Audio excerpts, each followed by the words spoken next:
Like, his offense has this thing called routes that develop Ooh, and don't run into each other. It's crazy. Crazy concept. They are giving Monken something they never gave Greg Roman. Real wide receivers. Yeah. There's like 5 NFL caliber guys on this team now. Alrighty, welcome everybody back to another video here on the channel. If you don't know who I am by now, my name is David. I also go by Miller Football, and I am currently doing a series here on this channel where I am talking about all 32 teams in depth leading up to the 2023 NFL season. And because I am a fan of the Chicago Bears and not a fan of the 31 other teams, I've had to bring on fans of those teams to kind of give me that like in-depth personal insight for those teams. And unfortunately, due to some scheduling conflicts and just overall bad time management on my end, I could not find a fan of the Baltimore Ravens that could come on this show at a time that I could sit down and record it. I did have 2 scheduled, but like I said, scheduling fell through. So instead, we whipped out old reliable, the TheGeekSlays, obviously my podcast co-host over on Run the North. So before we jump into this, how are you doing today? I'm tired, but you know, subathons are a thing. I was going to say, this man just finished a week-long subathon, which absurd.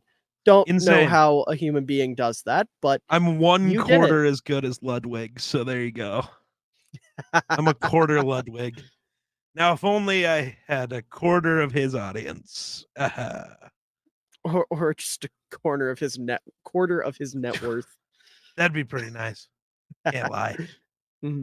But speaking of the big bucks, Lamar Jackson got paid him this offseason. How do we feel about that? The worst decision possible. Okay, now take the Vikings bias out and look at it from the Ravens' perspective. Great decision. There you go.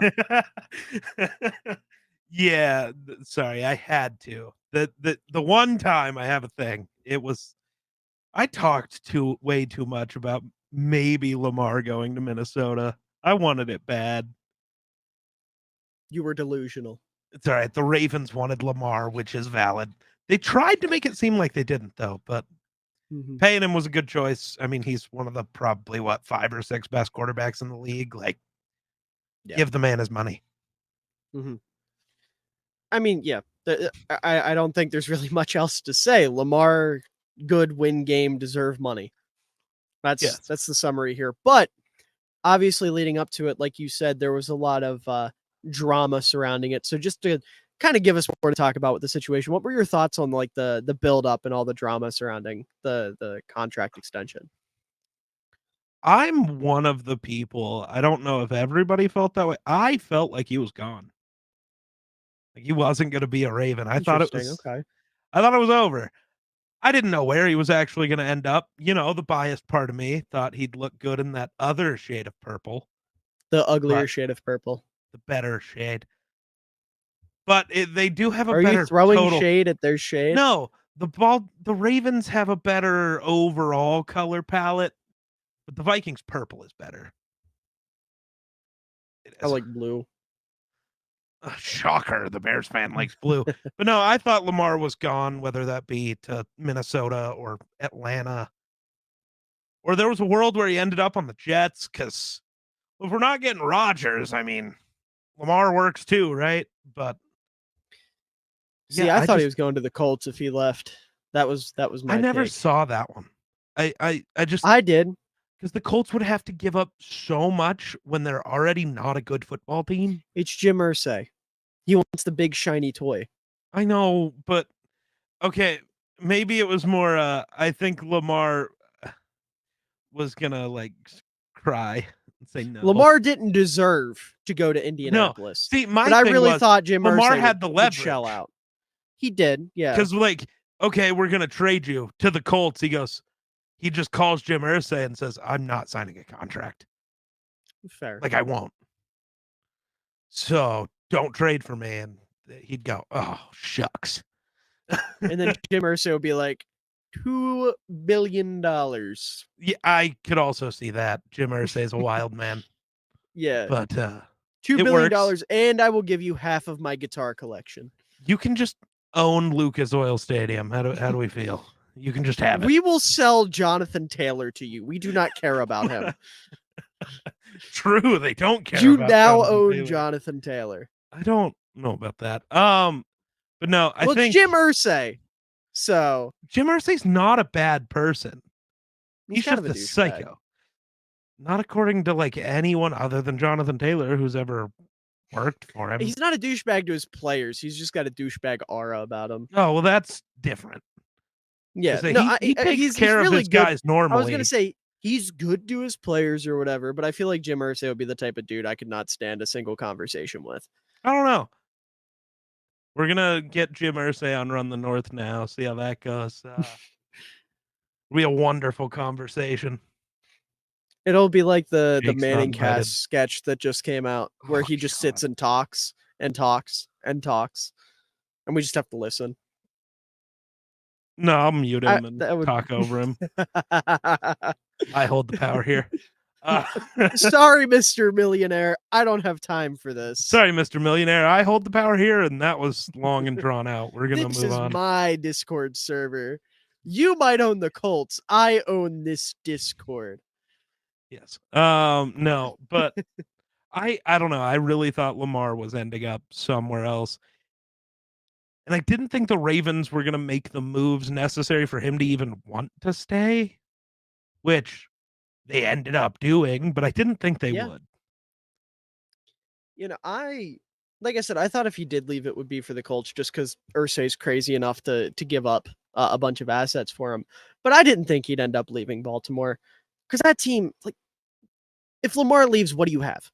You have a good defense. We're going to have Cuzzo and 4 firsts. That's what they were going to have. Okay. If a team that actually would have been in the running for Lamar. How would the Vikings not have was always my question. Spite. Okay. On my end, spite. The bias from your side, I see. So I was like, it makes too much sense for the Vikings to be in it. You weirdo. And that's another reason why I would have been on the Colts doing it, because they would have had the 4th pick and the Ravens could have just drafted Anthony Richardson and been like, that's fair. Look at this. We got a shiny new, cheaper Lamar that has a bigger arm. And then he probably wouldn't have developed the right way. And no, it would have been a complete waste. They probably would have kept Greg Roman. Right. Look, we got a shiny new Lamar that can run faster read options and throw the ball to Pat Ricard deeper down the field. So take that, Lamar. And Lamar will just be like, okay, I got Alec Pierce, I guess. Nobody wins. Except for Jim Irsay. I guess.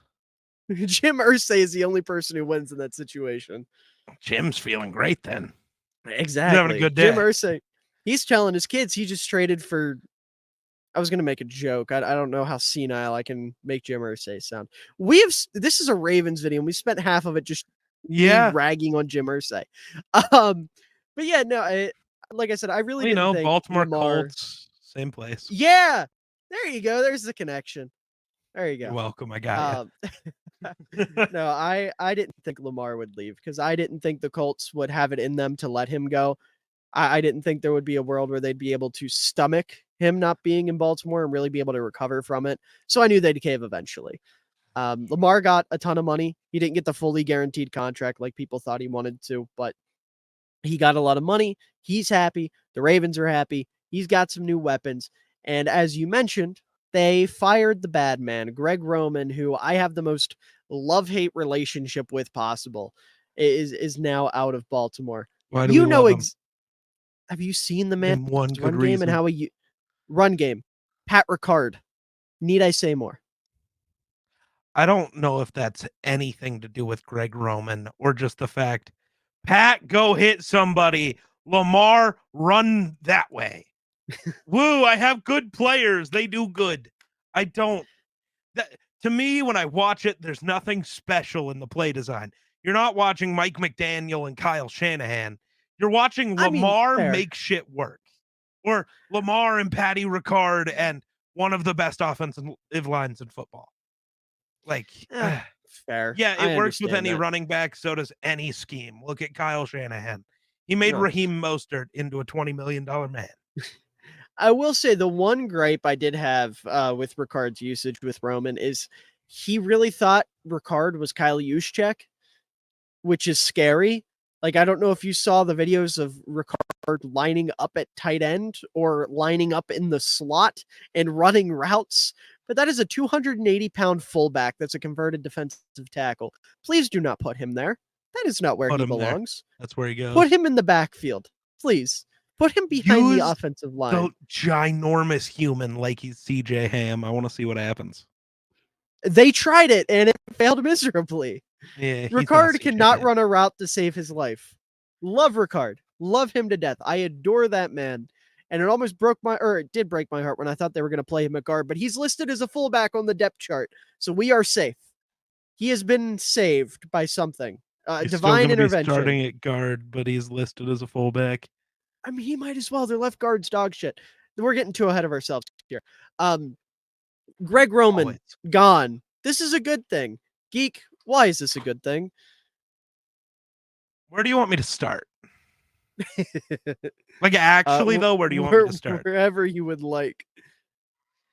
I mean, everything to do with. I'm sorry if you can hear my coffee pot in the background. You'll have to cope. You're good. His entire offensive. I see. Even in the run game, I didn't love him. He just existed on the. It's the way people thought the NFL felt about Eric Bieniemy, where he just like, well, Mahomes, so it's just going to work. Well, that's actually what Greg Roman was doing with Lamar. I'm sorry. First of all, the Ravens never gave either of them weapons to work with, but Lamar was making horrible concepts look great because he's Lamar Jackson. And then you'd watch Lamar go away and suddenly the team couldn't win and Tyler Huntley would still make a Pro Bowl somehow. That's unimportant. Gotta love fan voting. I really don't, though, actually. I don't have to. But no, what's the best thing? I don't know. Since according to a lot of former Ravens, everyone hated him. I'm not shocked by that at all. So, maybe not hating your offensive coordinator is going to be a good thing. But, yeah. The headline is from RG3. So, who did play there? He did. I will say, with Roman, I'm glad he's gone because, and this is an entirely selfish reason that I'm about to say. Like, obviously, I'm glad he's gone because he was bad at his job. And like you said, his concepts were horrendous. You had wide receivers running into each other and guys, he would have situations where he'd literally have 5 wide receivers on one side of the field and they would all just go to the other side of the field. And it was a mess. It was all sorts of bad. But the biggest thing for me, my big selfish fullback loving self, people are finally going to see, and by people, I mean Ravens fans, are finally going to see that Pat Ricard was not the problem. Because the amount of, you would be shocked, the amount of Ravens fans on the internet that hate Pat Ricard. Because Greg Roman tried to do the cute shit with him and it didn't work. They blamed that on Ricard. Now, what part of a former defensive tackle that got moved to fullback because he hit shit good makes you think he would have good hands or could run routes or could create separation or could, JJ Watt could do it. JJ Watt also was like 30 pounds lighter and taller. And, maybe one of the greatest athletes we've ever seen. Yes. Pat Ricard is 6'1", about 300 pounds, and moves well for his size. Yes. But he's not creating any separation on anybody. Roman was the problem with Ricard. To all the Ravens fans out there that don't like Ricard, because I know there's more than there should be, Ricard's not the problem. It was always Roman. He was the one putting him in disadvantageous situations and just didn't use his skill set the way it's meant to be used. Now, Todd Monken's probably not going to use Ricard as much, but I'll be damned if when he's not on the field, he's not hitting shit or diving up the middle for like 2 yards. He will be used like a real old school fat fullback because that's what Ricard is. Granted, it's hard to say that because Ricard's like a one-of-a-kind fullback. We've never seen one as big as him that has been as successful as him. But he's not Juszczyk. is the point here. He's not Right. Juszczyk. He's not CJ Ham. He's not Alec Ingold. Greg Roman did not realize that. And thankfully, the bad man is gone. So, yeah, he helps Lamar. That's all fine and dandy. But more importantly, the Pat Ricard slander will cease. That is the important thing here. Next question. Will the Lamar slander ever cease? No, because he's an African American quarterback that's good. What about my homeboy, though? He still gets slander. Slandered by he's the best quarterback ever to live, so we hate him? Well, I don't know of anyone who doesn't say he's the greatest to ever do it. Not the greatest, but the most talented, the best. Yeah. I still don't know if I fully agree, and I hate it because of who the other guy is. It hurts. I think because Mahomes still has some white in him, the racists don't care as much. They feel like they can root for half of Mahomes, as fucked up as that sounds. That feels fucked up. It is, all I but know it's is Mahomes' dad is the GOAT. Pat Mahomes Sr., Twins legend. Yeah, I was gonna say I knew he played some sport. I couldn't remember what it was. But yeah, no, Lamar gets slander. That's the big reason why. He's a independent African American quarterback that's really fucking good at his job and runs the ball a lot. So he's always going to get shit. It's never going to be warranted. Lamar won a unanimous fucking MVP, and there's people who still out there questioning whether or not he's a good thrower of the football. Blows my mind, by the way. I don't understand how we're still this ignorant. Actually, yes, I do. Our country's fucked. But led the league in passing touchdowns once. And I hate what I hear. It was kind of a bad passing touchdowns here. It was still 36. We got way too used to Breeze. That's all I know. Yeah. Breeze and Brady fucked everybody's brains. Yeah. Yeah, they did. And now Mahomes. God love them, but they ruined expectations. And Rodgers, and because even Rodgers up until like 2020 wasn't doing it like that. Now he's just 40 touchdowns a year because fuck you. Yeah. I love Lamar to death. He's a top 10 quarterback in the league. He's so fun to watch. He's never not going to get slander. And, well, yeah, you can say that. I'd have to sit down and think about it. Rar. I choose Lamar. I don't remember who I bumped from the list for Lamar, but I bumped somebody good, and it pisses people off, but I don't care. You'd have to bump like Rodgers or Hurts. Rodgers and Hurts both get bumped, I think, because it's what Mahomes. Whatever version, Mahomes, Burrow, Allen, Herbert, and Lamar. Okay, yeah. And I mean, I don't necessarily disagree with that. Part of me wants to not have Herbert there. Talent-wise, he definitely is. That hurts. I think, I don't know, Jalen Hurts, man. That's, again, as much as I hate the Eagles, my bias for Jalen Hurts. And that's fair. Yeah, I mean, he's my biggest the way I see it, fair. The way I see it, if I were to tier it out, it would be Mahomes, and then Burrow, Allen, Herbert, and then Rodgers, Hurts, Lamar. Not in that order, just in that tier. I don't know if the tiers are right. I don't know if Allen and Herbert deserve to be in that much higher of a tier than Rodgers, Hurts, and Lamar. I think they do.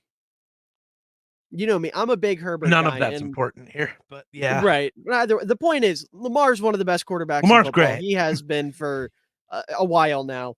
And people need to stop giving him shit for being good because they don't like the color of his skin. Because realistically speaking, that is why people don't like Lamar. Yeah, it really I don't get it. Well, I mean, I do. It's because our country sucks. But... No, but I don't, though. I don't. None of that's important, but I don't get it. Yeah. That's a whole other discussion. I'm not opening that can of worms. I just don't get it. Yeah. Lamar good win game. I get you. But kind of transitioning over to, what they did last season. This is a team that went 10-7. They were second in the AFC North, 5-3 at home, 5-4 on the road, and then they were 2-3 in their last 5 games. Did not have Lamar for any of those games. And then statistically, they were 4th in rushing EPA per play, 21st in passing EPA per play, 11th in run defense EPA per play, 15th in coverage EPA per play, and then in terms of points, they were 19th In points scored with 350. They were third in points allowed with 315. They were eighth in point differential with 35. Do any of those numbers jump out at you as a surprise or anything along those lines? Not exactly as a surprise, but I hate the pass EPA. Being 24th in the league 21st. 21st. Same difference. Yeah. Bad, basically. Well, it's shitty pass game, no weapons, hurt Lamar. Now, that's a big thing. When you're rocking wide receiver one, Devin Duvernay?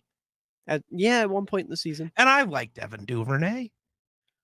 But he's a gadget guy. A kick returner. Yeah. He's not a wide receiver one. Yeah, no. And he's wide receiver 4 on their roster right now. Maybe even 5. He's 5. Nelson Aguilar's 4. Oh, they have Aguilar above him? Okay. So either way. Valid. I really do think that their pass offense being as bad as it was is it sucks. I mean, now part of that is on who took over. I promise they were not 21st when Lamar got hurt. But I can't imagine they were either, but I don't have the numbers from before Lamar got hurt. I don't either. But I remember how Lamar was playing before he got hurt. So I know they weren't 21st. I'm positive. Yeah. Because Lamar was maybe going to be on pace for another MVP year. Bro was cooking. But none of that, again, is important. But yeah, to me, it's just how bad on paper that their passing game looked. And that's the fuel to the fire to what we were just talking about. Yeah. Because nobody wants to look at the context of it. It's just they sucked. Yeah. Looking at their passing offense last year through 11 weeks when Lamar was healthy, this is a team that was 17th in yards per attempt with 7.3. They were 13th in big time throw percentage, 13th in air yards percentage, 6th in average depth of target, 28th in average time to throw, which obviously when you have a mobile quarterback that's running around with nothing getting open, it's going to take him a little while to throw the football. Yeah. And they were 5th in play action percentage. So these numbers, they kind of allude to the Ravens getting the ball downfield a lot, but they were only 17th in yards per attempt, which is concerning to say the least. The numbers are weird. I don't. Very. Yeah. And a lot of people, as we've said, are going to pin that on Lamar. They see those numbers. They think, well, Lamar just can't get the ball downfield. No, the reality of the situation is there were plenty of examples of Lamar getting the ball downfield, putting it where it needed to be, and his receivers either dropping the pass or getting a play made on them because they're inferior to the cornerbacks they were playing, or simply just not being good enough to make a play on the ball. I remember I watched a compilation at midseason of Lamar throwing dimes downfield. And it was just goofy play after goofy play. It was almost like you could put circus music over it, and it would enhance the experience because of how goofy it was. Like the Chiefs last night. It was tough. Yeah, essentially. I mean, you look at what Mahomes was dealing with last night. That might have been a little bit worse because they were also dropping the short stuff. That's true. The downfield stuff was similar. Yeah. Yeah. But it's okay because his savior is here. Todd Monken from Georgia is the new offensive coordinator. What are our expectations for him this season, at least in terms of the passing game? If you want to talk about the run game as well, you can. So fire me. I don't know much about Monken, and how his offense runs. I just don't. I don't watch college football. I watch tape on certain players when it's draft time. And I don't think I graded Stetson Bennett. Damn. Yeah, I don't think I got there because I didn't care. He was going to be Stetson. I didn't, but that's just from an overall, he was going to be a 7th round guy. I didn't care anymore. I needed to move on because I got stuck. Because I was spending 4 days on each quarterback. I was like, yeah, fuck it. Stetson's going to be a 7th round pick. No one's going to care. Move on.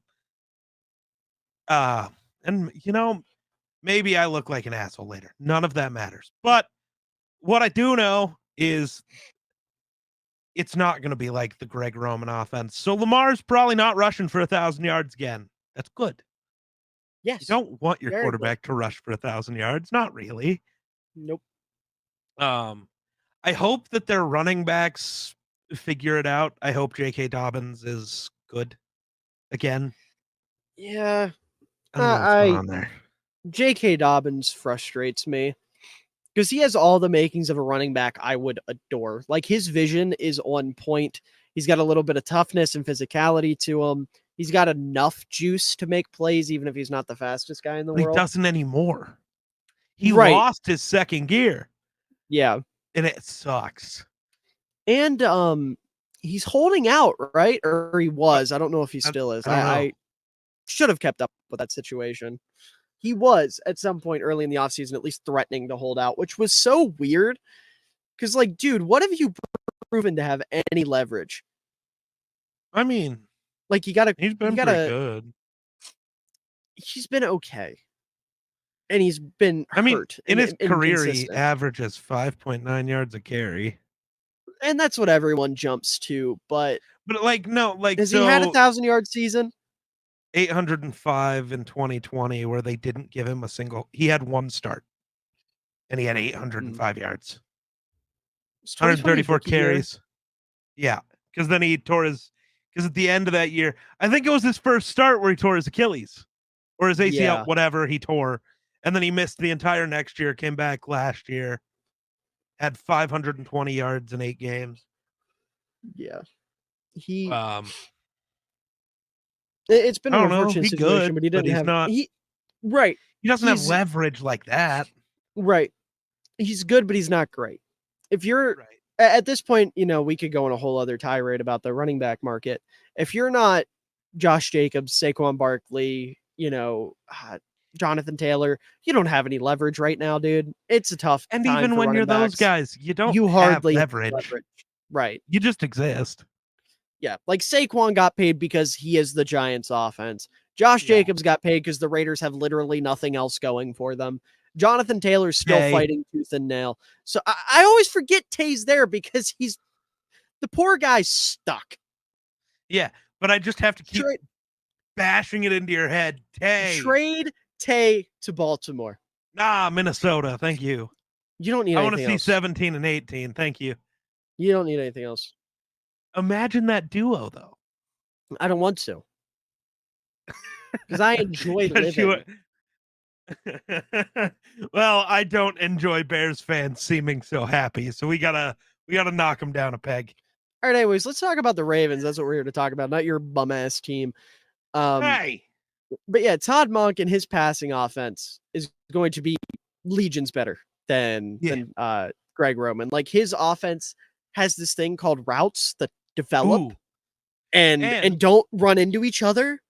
It's crazy concept. They are giving Monken something they never gave Greg Roman. Real wide receivers. Yeah. There's like 5 NFL caliber guys on this team now. Yeah. Devin Duvernay, wide receiver 1 from last year, is at 5.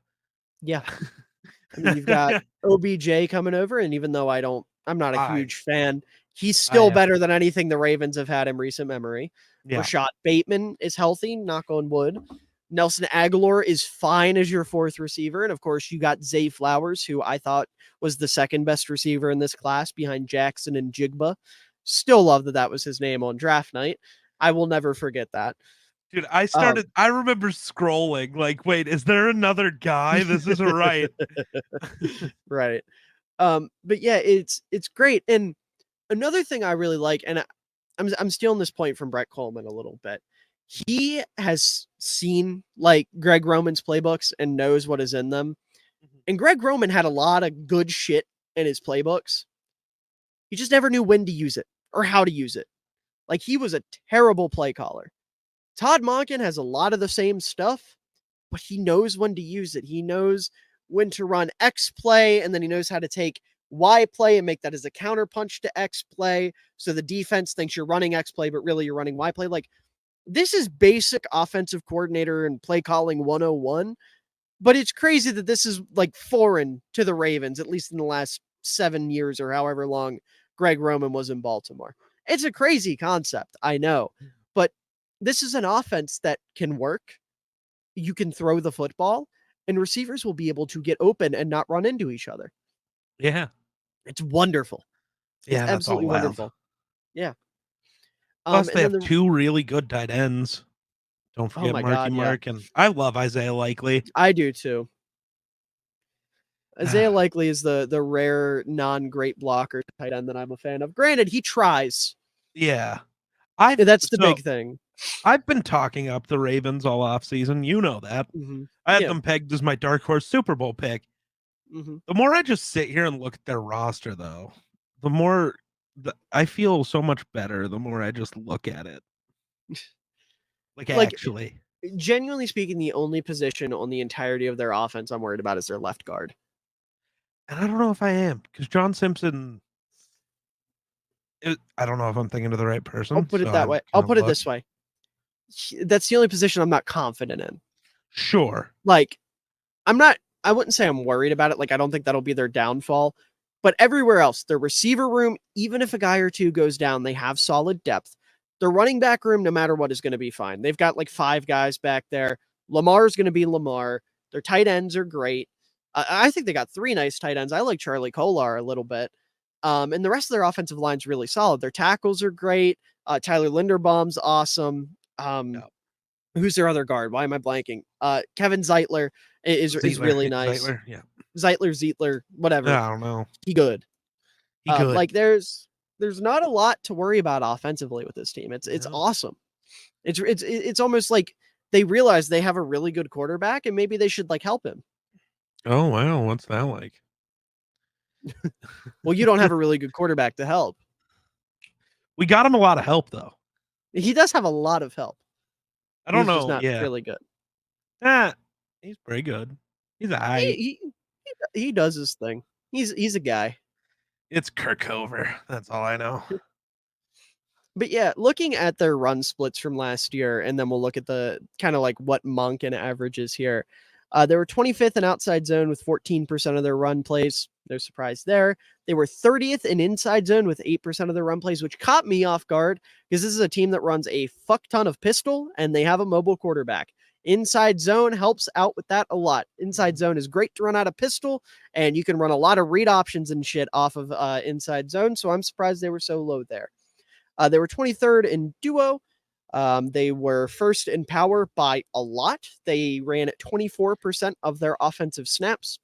They were first in counter by a lot also. I don't know why I didn't have the percentage written down, but I would assume it was also in the 20s. And, just kind of as a whole, the Roman run game was, hey, everyone on our side of the ball is bigger than the guys on your side of the ball. Yeah. From the lineman all the way back to the fullback. So we're just simply going to have them push your guys out of the way. Mm-hmm. And it worked. Yeah. It worked to run the ball. It did. And I'm gonna miss it a little bit. Even if you're not moved by the schematics of it, just big man push is entertaining. True. Sure. But I mean, they're still just as big. I know, but they're just gonna get the same push. I know, but Monken go a little zoner. He's a little more Shanahan. He's a zoner. He's a little more Shanahan-ian. Not like he's not. I was gonna say, shouldn't that make you excited? Because that's like your favorite offense. It does. I love it. I adore it. But it just part of me is like big man push, no more. Who we got that's just gonna be big man push? Your Pat Ricard. I mean, that's just Pat Ricard's job description. Well, yeah, but I mean, that's not really the scheme, but that's the Eagles, I guess. Yeah, their offensive line's just mean. I mean, it's bullying. Big man push is just gap schemes. That's all that is. It's just the Ravens' big men were always the biggest men. Is the thing.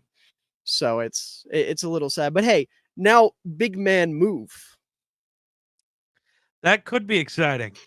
That might lead to big man murder, which That could be exciting. Yeah. They got, oh my God, the rookie they drafted. Andrew Voorhees. No. The other one.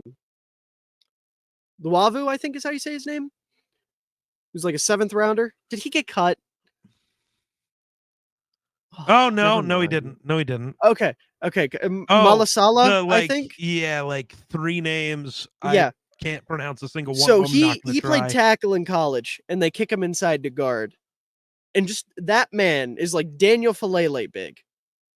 Him pulling would be kind of cool. I think me thinks that would be exciting. I don't know if he'll see the field, but probably not. Neither will Andrew Voorhees, who I not yet will be starting eventually. Oh yeah, no, Andrew. We'll talk about the draft, but Andrew Voorhees in the 7th round. Fuck you, Baltimore. That's not fair. True. Should have been. It really should have been me. Should have been the Vikings. Replace that. Well, thank you for not letting him go to Minnesota, dumbass. but also fuck you because that's not fair. I'm mad because they've gotten 2 of my favorite offensive linemen in the last 2 years. Daniel Falele was one of my favorites. I love Falele. He was such a Raven, Minnesota. Dude. He should have stayed in Minnesota. No, dude, he was such a Raven. He shouldn't have been, though, is my point. Yes, he should have. He was born to be a Raven. That's the biggest man. He's the biggest man push. No, biggest man push is Mekhi Becton. I guess he's not biggest man anymore. Mekhi Becton is fittest biggest man. We are. That's how you can tell we're recording this at 11 p.m. On a Friday night, where I'm tired of shit because I haven't slept, and I also recorded one of these, and I've edited 3 of these today. And you just got done a week of live streaming. Yours is worse, but I'm still tired too. Dude, I was sitting outside earlier and I was like, this doesn't feel right. It seems like I clicked the go live button yesterday. I don't know what month it is anymore. January. I walked outside and my eyes started to hurt. I was like, oh yes, sun bright. I hadn't been outside. It was wild. Yeah. But jumping over to the off season, kind of talking about free agency here. Obviously, when the off season happens, players come and go, right? So for Baltimore, out of the guys that left, who do you think will have the biggest impact not being there next year? I don't know because I don't know who all left. I have maybe get better. I know. It's almost like I've done like 4 of these and have not had this pulled up for a single one. Cope. Unprepared. I mean, I could bully and pick one that makes no sense, but no more Josh Oliver. That hurts. They lose their best blocking tight end. Who needs a blocking tight end when you have Pat Ricard? That's valid though. But honestly, I mean, so to me, it's a toss up because Ben Powers going from Ben Powers to John Simpson is tough. Yeah, for sure. But I mean, Calais Campbell, you want to talk about big man. That is biggest man push. And he is also the best in the world at blocking field goals. So there you go. So I'm going to go with Calais because he's just huge. And having him on your defensive line is pretty nice. Yeah, that's true. For me, since you already mentioned Ben Powers and Calais Campbell, I'm going to bring up Justin Houston. No, you're good. Oh, yeah. Like Justin Houston, despite his age, was a pretty productive pass rusher for them. And I like David Ojabo. I like Odafe Owe. And I know they brought in Jadeveon Clowney. But I feel like they could have used a more consistent pass rusher, right? Because Clowney at this stage in his career, he's a run defender. That's primarily what he brings to the table. David Ojabo is a total wild card. I have a lot of faith in him. I think he's going to be awesome. But this is essentially like his rookie year. Like he played, I think, in 3 games last year and was on limited snaps. But the dude is a freak. I'm pretty sure I didn't think he ever got on the field. I think he did in a couple games. Okay. But he's a dude that, coming out of college had sick bend. He was a had really good instincts as a pass rusher, had a solid bag of moves despite being labeled a project by a lot of people. So I like his trajectory. And then Odafe Owe, I think, still has a little bit to prove. Granted, both of them are relatively new to the sport, so they're still growing. I'm not saying they're like projects or anything, but they're still growing a little bit. So I feel like they could have used that one guy that was consistent as a pass rusher. And losing Justin Houston, obviously he's old. You had other issues to worry about. I understand it, but it still would have been nice to have, because I feel like they just don't have that in this current edge room. See, to me, I think that may be just them pointing at Owe and Ojabo. And then, I mean, they did sign Jadeveon, who is realistically gonna just play a pass rusher role for them. Like, he's just gonna be Yeah, a but sub pass rusher, a guy you bring in who has a little extra juice, knows what he's doing. Yeah, but my point is that, like, I don't know if I'd say that. I feel like Clowney might be more of a early down outside linebacker to play the run. Because Maybe. that's kind of what he's best at this point in his career, is playing He's the run. Like, always been that's best at playing the run. well, I know, but like especially now that he's starting to kind of lose some of his juice, it's Sure. like he's there to set a strong edge and shed blocks. He's not gonna whip around the edge at you, and he's not really running through people Right. much anymore. It's Right. he, like when he was leaving Cleveland, it was last year he was in Cleveland, right? Or was it 2 Yeah. years ago now? He's been in Okay, Cleveland yeah. for 2 years. Okay, yeah. His 2 years in Cleveland, the complaint in Cleveland was always they need to get a second pass rusher for Myles Garrett because he just wasn't that. He was just a really stout run defender. Year 1 in Cleveland, he did a lot better. He had 9 Oh, sacks really? his first year in Oh, Cleveland. okay, I well then don't maybe I'm Browns letting fans might just be stupid. fair. Year 2 though, I believe Oh, yeah, he last wasn't year he super had, like, 2 productive. sacks in Yeah, 12 games. it was a But run defender primarily. Yeah. yeah, I'm not and saying he can't rush the oh, passer. He right, will, no, and but he'll primarily he's more of a right. run guy. But I think realistically, this is just more of a sign that Owe and Ajabo are just sick. And yeah, they And might that's be fair. young, but we're just screw it. We're gonna let those two cook because they're just better. And I mean, hey, they had an elite defense last year, yeah, so I wouldn't be shocked by that. but Justin Houston was part of that, and so I do think that could play a big role, be a big loss, but I don't know. Maybe it's just I love Owe and Ojabo, so there are actually like 4 players on this defense that I just maybe 5 players that I just love. So Yeah, yeah. yeah. Which speaking of the defense, I may or may not have forgotten to talk about that. Yeah, we haven't done that yet. Yeah, it was awesome last year. So we're gonna go ahead Yeah. and loop back. It happens. We'll do it on the fly. Fuck it, we'll do it live, right? Yeah. Um, their defense was awesome last year. Mike McDonald came in and just cooked, just straight up cooked. Um, and obviously a big reason why that defense was so good is because of a midseason addition they made in Roquan Smith, who made a big impact from the linebacker position. And, I could sit here and I could be a salty Bears fan and I could be like, Roquan Smith's a bitch and he's not that good and all that. I'm not. Roquan Smith's one of the 3 to 5 best linebackers in football. He needed out of Chicago because he didn't fit what we wanted. We weren't going to pay him the money he wanted. He was exactly the missing piece Baltimore needed, and they had the money to pay him. So everybody wins in that situation, right? I don't think anyone's complaining on any end.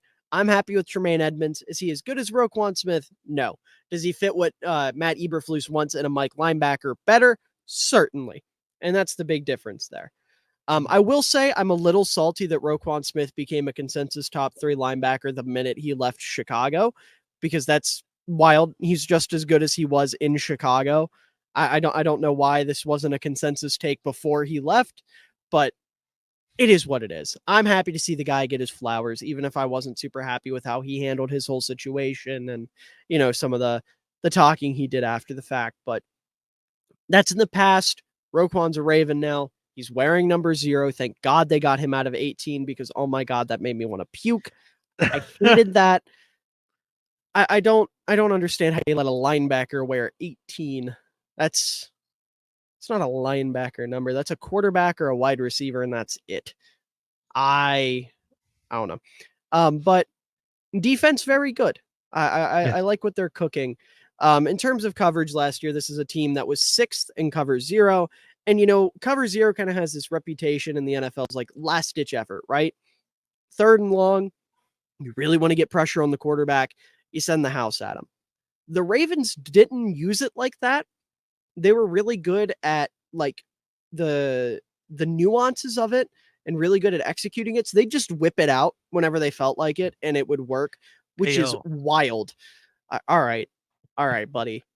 Don't you dare sexualize something so beautiful as cover 0 being whipped out. I will. At will. But they were 29th in cover 1. Deeper, bro.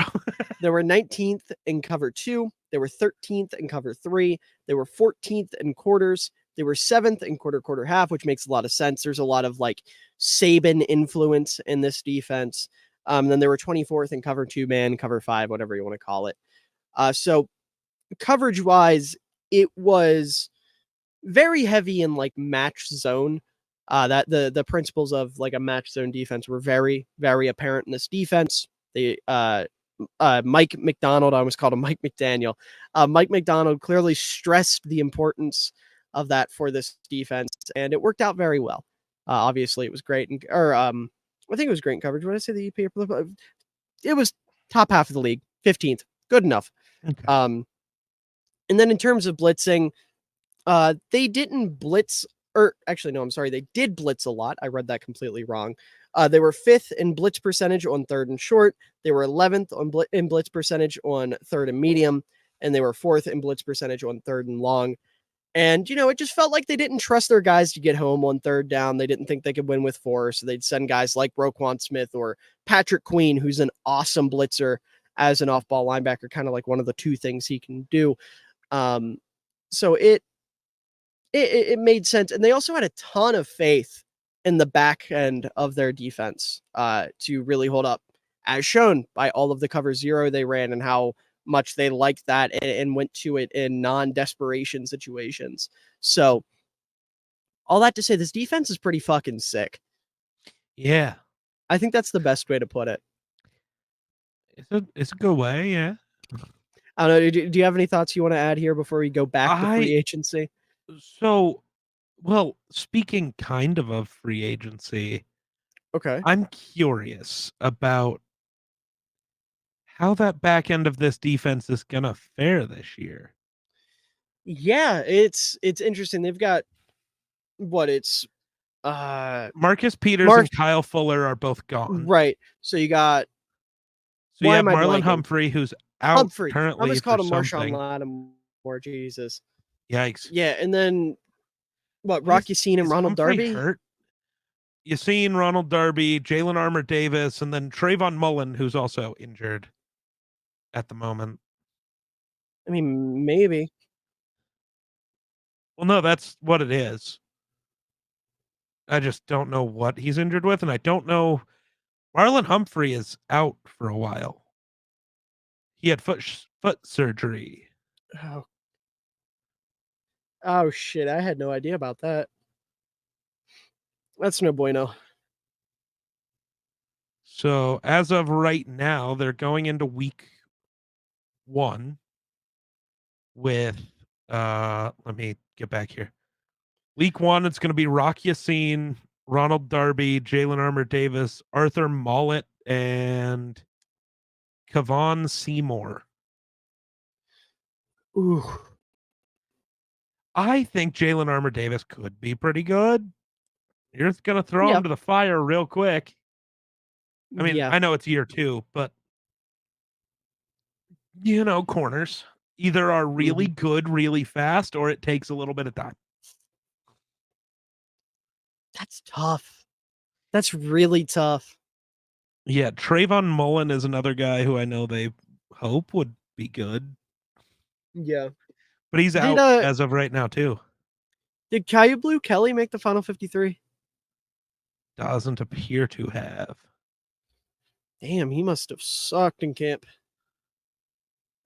Or Kevon Seymour and Arthur Mollett are just better. Perhaps. Yeah, no, he's on the Seahawks now, so fuck it, I guess. Fuck it, he balls. Yeah. That's certainly tough. Yeah, their corner room doesn't look as great with those guys out. Looks fine if they have Marlin, and if you have Trayvon Mullen as your 4th or 5th corner, you're doing pretty good. Yeah. But yeah, that's tough. The first few weeks, it's not going to be great. Yeah, they're really going to have to rely on the front seven, which I don't. I mean, like I said, I think Ojabo and Owe are question marks, but they're sick athletes, and I think they're fun players. So maybe step up. And if Michael Pierce is healthy, which I know is a big ask, I know. Trust me, I know.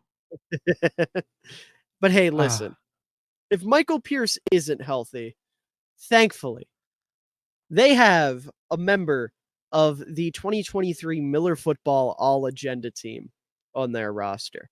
Oh, I know who this is. And that would be Travis Jones, the second-year defensive tackle out of UConn. I love Travis Jones. He is somebody that, we're in a league where teams are finally starting to realize the value in a nose tackle that can kind of rush the passer, like with Dexter Lawrence or Derek Brown, kind of, Vita Vea, kind of. Dexter Lawrence is kind of the prime example, but we're seeing more and more teams kind of prioritize that, right? Having a big dude that can get to the quarterback. And Travis Jones, I thought, was an awesome example of somebody that can do that, to the point where I was vouching for teams last year to draft him as a 3-tech, namely the Green Bay Packers, which thank you for not doing that. Now you have Devontae Wyatt, and he is not as good as Travis Jones. So they get this dude in the 3rd round last year that I genuinely think can step right in if Michael Pierce goes down and give you at least a part of what Michael Pierce gives you. He's not going to be as dominant, because Michael Pierce is one of the most dominant nose tackles in football when he's healthy. But if he goes down and you get a guy when he's healthy, right? If you get a guy that can at least give you part of that and be on the field and give you more as a pass rusher, I would argue, I think you're doing pretty all right. I love Travis Jones. I think he's somebody that, again, if Michael Pierce goes down, could be in for a big season. Even if he doesn't go down, I think he can be a cool rotational piece. And I'm excited to see what he's going to do, because there's nothing cooler than a nose tackle that's also like, hey, fuck quarterbacks. Valid. I thought you were going to be all hyped over Justin Madubuike. No, I am, but everyone and their mother is, so. Because he's great. I know he is. I'm not denying that. It's just I didn't know everybody was in on him. Everyone I've seen talk about him is, which I'm going to be honest, I'm not very active on Ravens Twitter. It's not even Ravens Twitter, it's just NFL Twitter. Everyone looks at a toolsy 3-tech with insane athleticism, and they're like, yeah, he's going to be good. And like, yeah, as you should. He's gotten better every year of his career. Started off last year super hot, kind of mellowed out towards the end of the year, but you saw the progression, at least like production-wise, he kind of cooled down, but he was still playing awesome at the end of the year. He's got great get off, good lateral quickness, good power. He's a good run defender, can make some plays one-on-one. Like, Madubuike is sick. Don't get me wrong. It's just I want to be different. Valid. I want to be that guy. And I like nose tackles. The nose tackle is the fullback of the defense. Okay. Sure. But yeah, yeah, like you said, the more you look at it, secondary scary. Not in a good way. Kyle Hamilton, Marcus Williams, Geno Stone, their safeties are awesome. No, safeties are cool, but corners hold a lot more weight than safeties. I guess. Like, I'll put it this way. Would you rather have an elite safety or an elite number 1 corner? Probably the corner. Yeah. I don't know. Seen defenses be pretty good without elite corners, but with an elite safety. I mean, yeah, and that gets down into the scheme and the nitty-gritty of it and Yeah, whatnot, but I that's mean, a little too far. But I'll put it this way, when you're a team that was running cover 0 for fun, yeah. probably want good corners. Just a hunch, you know? Yeah. That being said, though, Kyle Hamilton, I know he's your boy. Yeah. He's sick as fuck. Yeah, he great. I'm still mad, Yeah, but he's great. you wanna hype him up? You wanna do your thing? I mean, what am I hyping up here? I mean, should I make fun of all the people who thought he was gonna be too slow to play football? Remember Yeah, remember remember that? when that narrative popped up out of Remember when he nowhere? was too slow? Bro can't close. He's got no closing speed. He didn't run a great 40 at the combine. 'Cause that matters. You remember John Ross? Most people don't. Should show you how much 40 time matters. No, Kyle Hamilton to me is just baby Harrison Smith. Like, actually, they play the same, they look the same. And with a guy that's that smart and that fun, you just get to move him around and do all sorts of cool stuff. It's kind of why I love the still having Geno Stone, because you get to just Yeah, have Marcus Williams and Geno Stone be your two actual safeties, and Kyle Hamilton just gets to exist.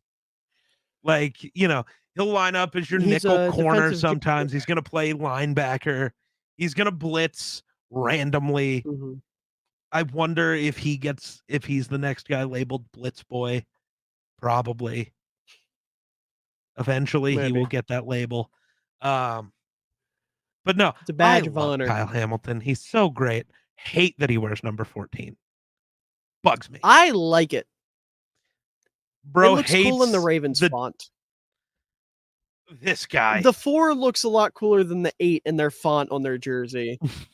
That's true. I It's hate the way the 8 an looks in aesthetic their thing. jerseys. Yeah.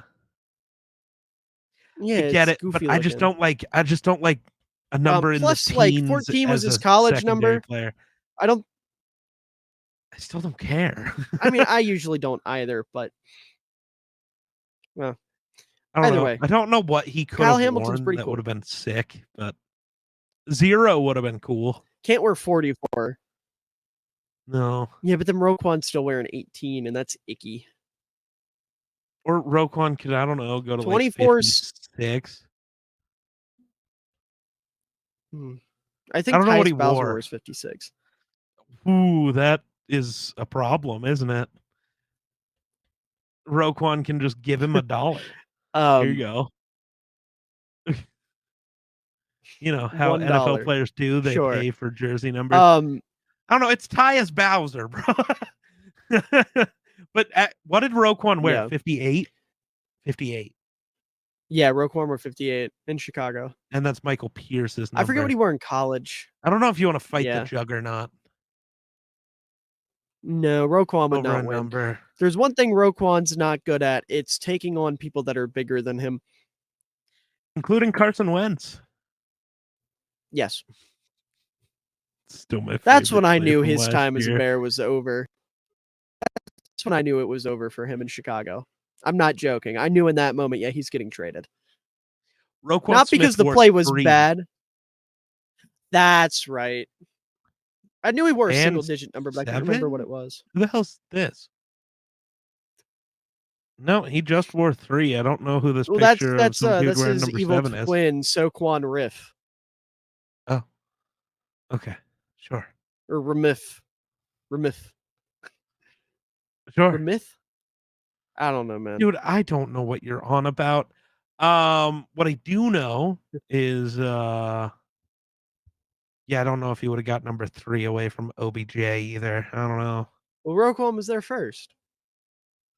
Yeah, but OBJ better. He's not. Offensive player of the year. Watch. Roquan will simply poke his knee. That's fucked up. Hurting your own teammate over a number. Roquan's just a piece of shit, huh? I mean, I guess. I don't know. There was that whole thing. That whole thing that happened. Yeah. That everyone just forgets about. Well, whatever happened with it? Right, that's the thing. That's still the weird, like, not to get too off topic, and I don't want to delve into it because it's No. so, like, in the past, but, like, that's the weirdest fucking allegation I've ever seen. Because it wasn't even like Roquan said anything about it, or even, like, the girl came out and said that it was false. It just dissipated. Yeah.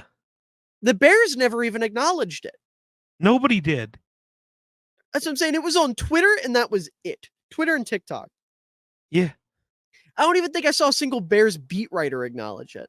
Like, I think I saw one that was like, I'm aware it happened, but I'm not commenting on it until we get more information because I don't want to say the wrong thing. This website, The Sports Rush, has an article, but it's not. Like, I remember a buddy of mine through Twitter, you know Tegan, right? Chicago Muse. Yeah. He got a hold of the girl's friend and was talking to her through Twitter DMs about it, and I don't remember if anything ever came of it. I don't know. But that was the last I ended up hearing of it. I don't know. It was It weird. seems like it didn't, but yeah, that was so weird. Yeah, Because it was just really weird. Nothing came of it. I don't. Literally nothing. The only thing that came out of it was Roquan deleting Twitter. That was the biggest thing that came out of that. Like, I guess that works. But anyways, moving off of that and going over to free agency. Going back to free agency. Some of the other losses here. Marcus Peters is gone. Mm-hmm. That kind of sucks given the current state of the cornerback room, but I get it. You want to get younger. He hasn't been the most consistent over the past few years. Totally understand. Chuck Clark leaving kind of surprised me because he was somebody that really felt like he was going to be a Raven for the entirety of his career. Mm-hmm. But apparently there was some contract issues there. At least that's what I heard. Could be wrong. And then there's some other names here. Nothing crazy. Jason Pierre-Paul, Kenyon Drake, Kyle Fuller, Sammy Watkins, Josh Oliver, Demarcus Robinson, some other guys. Nothing Sammy too Watkins. Crazy. Yeah. Retained players, big names, Lamar, Roquan, Tyler Huntley, Michael Pierce, Gus Edwards, Brent Urban, Bears legend, Geno Stone, Trayvon Mullen, Justice Hill, Delshon Phillips, and Javon Seymour. Those are all the guys that the Ravens kept around. And then added in free agency, Odell, Jadeveon Clowney, Nelson Aguilar, Rock Yassin, and Josh Johnson. So not a lot of money spent in free agency because they spent all their money on Lamar and Roquan, which valid. But they did still get Lamar a weapon. And a pretty good one. Yeah, Odell's good when he's healthy. Like I'm not a big fan, but I'd be wrong if I said this isn't probably the best receiver Lamar's played with. Oh, without a doubt. I thought don't like Hollywood. Yeah, okay. I was going to say, okay, yeah. No, I'm not a Hollywood Michael guy either. Crabtree? Right. I think the best pass catcher he's played with is Mark Andrews, but in terms of wide receiver, it's Odell. Can be an argument for OBJ. Current OBJ, I don't think so. His health. Current OBJ was Super Bowl MVP. Okay, current Mark Andrews is a top 3 tight end. Maybe top 2. Yeah, but he's a tight end. There's only one tight end that means anything about, and that's Kelsey. I think Don't disrespect Cole Kmet like that, you cuckold. Tight end 2 in the NFC North. Chill out. Your tight end's a glorified receiver. So is Travis Kelce. Travis Kelce has swag. Travis Kelce can't block. He's not even really a tight end. Hawkinson better. Fat receiver. If Kelsey's not a tight end, neither is Hawkinson. Hawkinson blocks. And is really good at it. Slot corners. What? He lines up at tight end. This guy's living in a fantasy land. Get off the game, bud. No one has ever been blocked by TJ Hawkinson. You are lying. That's literally like what you he was known for. You will not gaslight. You will not gaslight me on my show. I'm being gaslit. Help. You don't even know what gaslighting means. I'm being gaslit right now. Help. Dude, you don't know what that word means. It's not a real word. I hate it here. Anyways, NFL draft time. Anyways, OBJ gonna have at least 1 yard this year. Calling it. Calling my shot. You know what? I'm gonna get bold. I think he'll have at least 5. Damn, incredible. Hey, if he has any knees left, he might get 20. Would it be a stretch to say 28? Ooh, I don't know. I feel like we're being dicks right now, and that's not the goal. No, Odell's gonna OBJ's be really cool. good. Yeah, no, he'll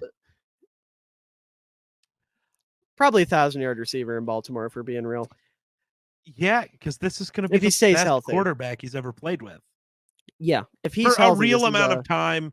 Have your arguments about Matthew Stafford, but they were together for like 8 games. Yeah. I don't care. Yeah, if he stays healthy, he'll probably be a 1,000-yard receiver in Baltimore. I mean, if he could do it with Eli, Daniel Jones, and Baker. Yeah. Yeah. So, jumping over to the draft, Yeah. who was your favorite draft pick that the Ravens made? Well, I know one guy you definitely want to say. Do you? I know one guy you want to say. I know Do who you? Hammy wants us to acknowledge. Did he make the roster? Yeah. Yeah, he did. He's on IR. Yeah. Dude, I feel Voorhees feels like a cop out. It's the right Really answer does. though. Oh, you weren't gonna go with Zay Flowers? No, I was, but Oh, then I'm gonna go with Voorhees. Okay. Yeah. yeah, Voorhees is sick, dude. Give me some Voorhees. He will be, if he's anything like his cousin, dude's gonna be a complete monster. Who's his cousin? Jason. Voorhees. Oh, I thought you were about to drop on me. His cousin was like Zach Martin or some shit. That would be cool. No, it was the No, I get it. I get it. Funny slasher man. Yeah. I get it. I really now just want to see Andrew Voorhees for the first game he ever starts. Like when he comes out of the tunnel, he needs to wear the fucking hockey mask. It would be that's so such funny. A missed opportunity if he doesn't. Right? Oh. If you see this, God. do that. You don't even have to. Just do it. Okay. Yeah. All right. Dude, could you imagine being a defensive tackle and the dude you lined up across from just walked into the stadium wearing a Jason Voorhees mask? All right, bro. You'd either think that's the corniest shit in the world or you'd be shitting your pants. There's no in between. Nah, see, it's when he keeps that mask on as he puts the helmet on. That's when it's a problem. When he runs out of the tunnel, they need to play the like I forget what you know what I'm talking about, like where it peaks. I can't make the noise, but yeah. No. If you watch horror movies, you get it. I would never. No, listen, I'm confident in my ability to DM in Dungeons and Dragons. I'm not confident in my ability to remake that noise. That's one noise I will not attempt. Valid. But anyways, yeah, Zay Flowers is my favorite pick they made. I love Zay Flowers, dude. He's so good at football. If OBJ goes down, Lamar and Zay Flowers are going to become the best of friends. And even if he doesn't go down, they will become the best of friends. Like this is the receiver that Lamar is building with for the future. This is his guy. Like they have Odell now. There's no guarantee he's going to be in Baltimore that long, right? Rashad Bateman, I love. I think he signed for a year. I could be wrong. Oh. But Rashad Bateman, I love him. I'm banking on him doing something this year. He also can't stay healthy. Zay Flowers has no injury histories, no injury concerns, knock on wood. He has a sick release. He can create separation. He can run routes at a high level at all 3 levels of the field. He's great after the catch. He's elusive. He's just awesome. He's really good at the sport of football. And I love that Lamar finally has a young receiver that he can build a rapport with and just cook. It's taken so long.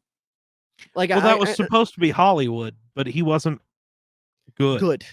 Yeah. Hollywood's not the worst. He's a fine wide receiver too. He's not going to be an alpha in a receiver room. I don't even know if he's a wide receiver too. Not really. I think if you have a true dominant, like him and Julio, or not him and Julio, him and DeAndre Hopkins would have worked. Yeah, that's fair. Like if you have a true But dominant X opposite him, I I think he still can be a good wonder two. if he still gonna be target number 3. Well, obviously not now because D Hop is gone. But Mm-hmm. would Zach Ertz not have been Kyler's number 2 anyways? I Because don't he know, man. already felt like it. I don't know. But Hollywood and Kyler makes more sense, so it's fine. Yeah. Teammates. I don't know why I Mm-hmm. love that so much, but I do. Get It's college cool. teammates together. I was so mad because the Vikings had the Bears chance to do trade that for once. Garrett Wilson. Well, I mean, they could have taken JSN. They weren't together long enough. Sure, but okay. Um, It's but just it looking at just takes the a year. but looking at the rest of the Ravens draft class here, Trenton Simpson, I'm not a fan of. I don't know how you feel about him. I wasn't super high on him for sure. Yeah. Like, here's the thing. Okay. He has sick athletic tools. Like, don't get me wrong. He was a sick athlete. He just looked fucking lost 95% of the time. Like, his run diagnostics sucked. He had no idea what he was doing in coverage. He was just kind of running around and doing shit. And it ended up cool sometimes. Mhm. I will say he did know what he was doing when he was rushing the passer. That's the caveat there. I almost forgot about Yeah. it. So I don't know how I like him as an off-ball linebacker. I like him almost more like Tyus Bowser, where he's a hybrid edge that kind of comes in on early downs, and you can leak out into coverage to kind of throw off an offense. I think that would be a cool role for him. Uh, Tavius Robinson, I liked this pick the more I thought about it because he's built and has a very similar skill set coming out of college to like Zadarius Smith or Matt Judon.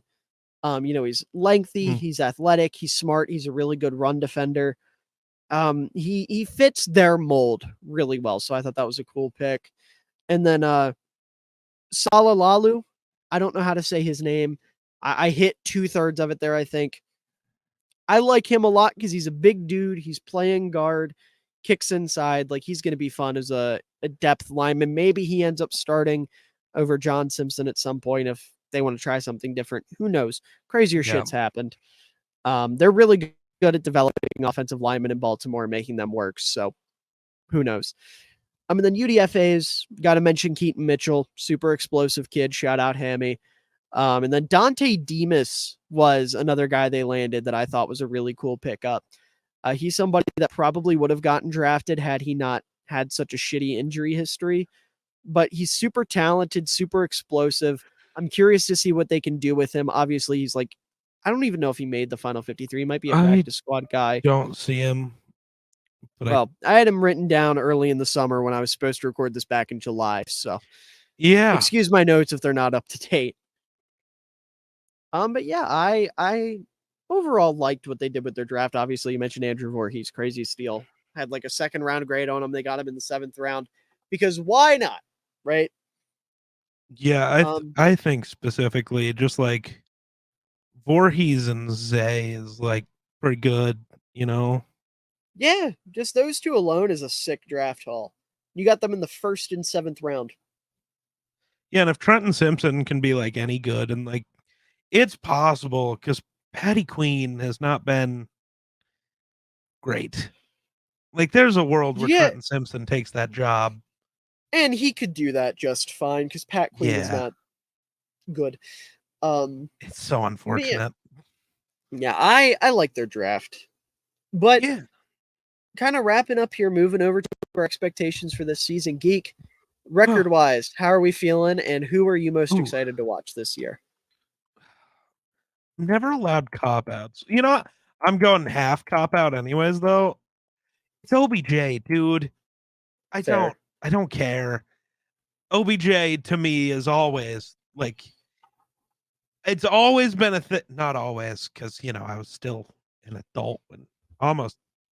When did he come into the league? How old am I? What year is it? Yeah, dude, everything's fucked. No, I don't know. I've watched OBJ forever, but it's always been a thing. It's like he's got that draw where he's on the TV. I have to turn it on Sure. because that's OBJ. It's the Randy Moss effect. I'm not saying OBJ is as good as Randy Moss, but it's the same. Like, it's a Monday night and the Giants were playing even when they sucked. It's like, well, 13's playing, so like I gotta watch this game. He's gonna do some shit. He's gonna do some crazy shit, and he does. So if he stays healthy, OBJ is always a person I wanna watch on Sundays. That's valid. For me, I mean, obviously Pat Ricard, but of course, if I had to pick somebody else, you do. I'd say a mix of Madubuike and Travis Jones. I'm really excited to see what those two are going to do on the interior. Madubuike is probably the more exciting pick, but I feel like I have more personal stock in Travis Jones, so I'm having a hard time picking between the two. Okay, so I don't know enough about Travis Jones, so you're gonna have to enlighten me. I mean, like I said, he's why just so like why not start him? Obviously, in a 3-4, the defensive ends aren't defensive ends. Not the way I picture defensive ends. To me, like that's Jared Allen, right? Like pure pass rush. Why not have Travis Jones starting along with Madubuike and Pierce instead of, Broderick Washington? Why not just have an awesome D line? Well, because Travis Jones and Michael Pierce kind of become redundant. Like Travis Jones is a good pass rusher, but Washington's better. So is he? At this point, yes, Travis Jones still has to develop a little bit as a pass rusher. Like he has the raw physical tools to do it. Like he's quick enough and he's strong enough to shed blocks, but his tool belt isn't developed yet. You're kind of waiting on that to work itself out. So right now he's a pure nose that can get to the quarterback when he's on the field. And you're not going to line him up at nose and kick Pierce out. And if you have Pierce at nose, putting him next to him kind of gets redundant. So they're prioritizing the pass rush. Are they? I'm sorry. I'm looking at Broderick Washington. Mm-hmm. Dude has 2 sacks in 39 games. No, I mean, he's also more experienced. Maybe it's an experience thing. By like a year. Really? Is he that young? So Broderick died already. Washington has played 3 seasons. Oh, I guess this is only going to be his. That. So this is year 4 versus, I don't know. And I'm not trying to shit on Broderick Washington. I don't know enough about the guy, but like, I don't know if, and I don't know if I like he fills kind of the same role as Pierce because like, sure, look at Washington. Jonathan Allen and Daron Payne can fill the same role. I mean, so fair. When you got 2 good players, just play your best players. To me, I know there's more about it than that, but I just think having, and realistically, if you wanted to care about the pass rush, I'd put Jadeveon Clowney down there. Screw it. Go stick your hand in the dirt, beat a guard, because you're fast enough. You'll just smoke them. And then you still get the run defense, but whatever. I don't know. I don't like starting Broderick Washington just to start Broderick Washington when there are 2 guys who could do better. Fair. I mean, I would start Travis Jones over Broderick Washington. I was trying to look from their perspective, but I guess when you put it like that, it's a curious decision. But this was an elite defense last year, so I'm not going to question McDonald. Yeah, they're going to know what's going on. Right. It's probably just going to be more of a rotation anyways. It's not going to matter. It's definitely going to be a rotation. There's no doubt about that. Because Brent Urban's going to get playing time. Clowney is probably going to line up both at linebacker and with his hand in the dirt. Mm-hmm. Which 24 with their hand in the dirt is going to be weird. I forgot Clowney's wearing 24. Burn him at the stake. Bro thinks he's Kobe. I don't get it. But yeah. What's your record prediction for Baltimore here? I mean, I have them at 12-5, tying the Bengals for the division. In the playoff predictor thing I did where I went through like game by game. Mm-hmm. they're finishing as a wild card team, which is unfortunate, but they finished tied for the second best record in the AFC with the Bengals. Okay. But Yeah, if this team stays healthy, I can see them winning 12 or 13 games. Like their floor to me is like 5 wins though, because if Lamar gets hurt, GG, calling it. Their ceiling is probably like 14. Yeah, this is a really good team, but yeah, I've got them at 12 and no, 5. I agree completely. Yeah, I think I would probably agree with that. 12 and 5, 13 and 4. But before we go, I want to bring up one thing that didn't get brought up because neither of us are Ravens fans, and I feel like it doesn't hit us as deeply. But I have written down that a certain someone other than Greg Roman also left the Baltimore Ravens organization this offseason, and I would be remiss if I did not bring him up. I would probably have Ravens fans in the comments trying to beat me with a stick if I didn't bring him up. And that is Steve Saunders, who was heavily involved with their medical staff and has been pointed at by many former Baltimore Ravens in saying that his incompetence is why this team is never fucking healthy. And he's gone now. Well, I hope that's true and they can stay healthy. Yes. Time will tell if that is actually the truth, but I'll take their word for it because they're professional athletes. They know their bodies. I do not know their bodies, thankfully. Really, you're not going to make a comment on that one? I made That's the one you're going to let. I'm gonna let it slide. I made a face. I threw you an alley-oop, and you went. You laid it in like a loser. Because you weren't gonna like the only thing that came to my mind. You were not gonna like. I promise. So we're gonna move on. But yeah, no. Steve Saunders, Greg Roman gone. Todd Monken in the building. Lamar Jackson paid. Baltimore Ravens good at football. They also still have the best kicker in the league. You almost let me get away without talking about the kicker. Justin Tucker. MVP Justin Tucker. What would it take for a kicker to win MVP again? I was gonna say they did it once. Yeah. Probably a shortened season and okay. So if a lot he of bad hit quarterback play, multiple 67 yarders this time, if he had a 70-yarder, you think he's getting MVP just for giggles? Just like, bro. He might get a vote or two. I think he should get a vote every year. I'm sorry. I stand by the kicker being like the most important position on your team. Nobody has won and lost teams more games than their kicker. You want to talk about how clutch Brady is? Who cares? Every one of those drives ended with Vinatieri or Gostkowski, not Brady. Fair. It doesn't matter that Brady got him there if dude shanks it every time. Yeah. Like, think about all the greatest quarterbacks' legacies if they didn't have a great kicker. Yeah. All of them. Every one of them. So, the Ravens are in a great spot because they got maybe the best one to ever do it. It's infuriating. Certainly. He's also so weird. Justin Tucker's tiny. For as powerful he is, he's tiny. I also find it so funny that Homie's like a legitimate opera singer. The theater kid in me loves that. Really? I didn't know that. Yeah, dude, he's like really good. Okay.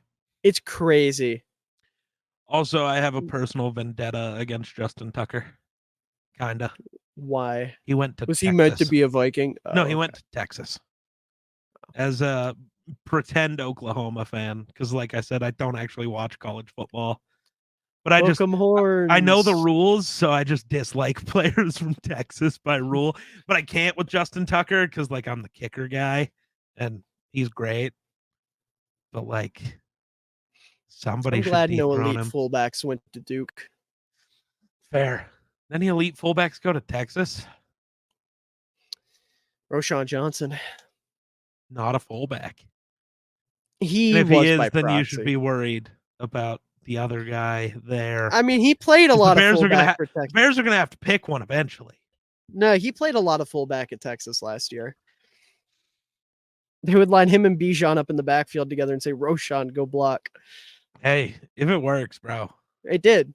Yeah, there you go. But all that being said, I think that about wraps us up here. Went a little bit shorter than I expected. I figured we'd have more to say about Baltimore, but I think we did them justice. I think we covered them pretty well. I think the big thing is this team is just really fucking good. That, and we've talked about the Ravens a lot, like on Run the North, because we're all really in on the Ravens. So there wasn't like new stuff to say. This wasn't the first time we get to gush about a team. And We've not only been that, gushing. Yeah, and not only that, but the schematics that I usually dive pretty deeply into. It's hard to translate. It's hard to translate a college. Right. And not only that, but it's hard to translate a college offense to the NFL without seeing it. Yeah. And also, it's not like I can sit here and just be like, Greg Roman did this, this, and this, because it's pointless. We know what Greg Roman did. Right. He made big men hit each other and then didn't know what the fuck he was doing in the passing game. And I didn't get the time before we do this, just like I didn't with the Chiefs one. I don't know the ins and outs of every NFL team's schemes. I know you do your research for it because you're hosting this show. Yeah. But like, I don't know the Ravens scheme like that. I could talk about the Viking scheme. We talked about the Broncos scheme because those are the two teams I get to watch the most. I know it. And I mean, like I said, there's going to be so much change offensively, especially for Baltimore, that it's almost irrelevant. We all know what Greg Roman did. It was the same thing year after year. And Todd Monken, we'll have to wait and see what his offense looks like in the NFL after being pretty damn solid at Georgia.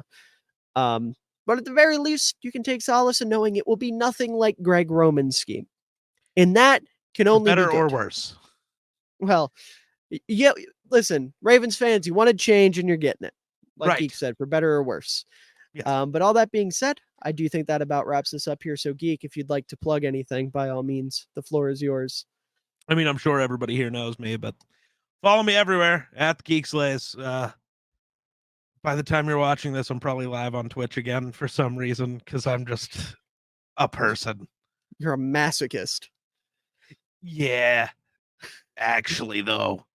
Insanity. Maybe sleep instead of streaming. Insomnia, though. That's right. You just can't win. Nah. But the Ravens will win a lot of games. Like, 12 of them. Yeah. But yeah, make sure to check out Geek in the description down below. Obviously, all of his links will be down there, as well as my links. You can check me out, Miller Football, pretty much everywhere: Twitter, TikTok, Instagram, all that good stuff. I'm also here on YouTube. Obviously, that is where you're watching this video. So if you're watching this video, leave a like down below because it shows your support, shows your care, and it means a lot. I like it when people like the things that I do because that's pretty cool. And also make sure to subscribe because we're pushing for like 300 subs. We're at, I want to say 280 right now. It would be pretty cool if that number went up because numbers going up. Ring-a-ling the ding-a-ling bell.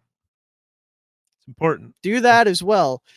And yeah, like I said, that's going to do it for this episode of my team preview series. We're cutting close. This actually might be the last one I upload. Will it be? No, it won't. It will not. It will not. I know which one will be. That will be the Buffalo episode because I'm probably going to upload that. No, I already recorded it. It's okay. You're safe. You're done. You can rest. No, the Buffalo one, I might just end up posting on Monday morning, so I don't have to post 3 of these in one day. Nice. Because they play Monday Night Football. But all that being said, to everyone out there watching and Geek here joining me today, I hope you all have a wonderful day, evening, night, afternoon, whatever time of day it is for you. I hope you enjoy it because you're all wonderful people and you deserve it.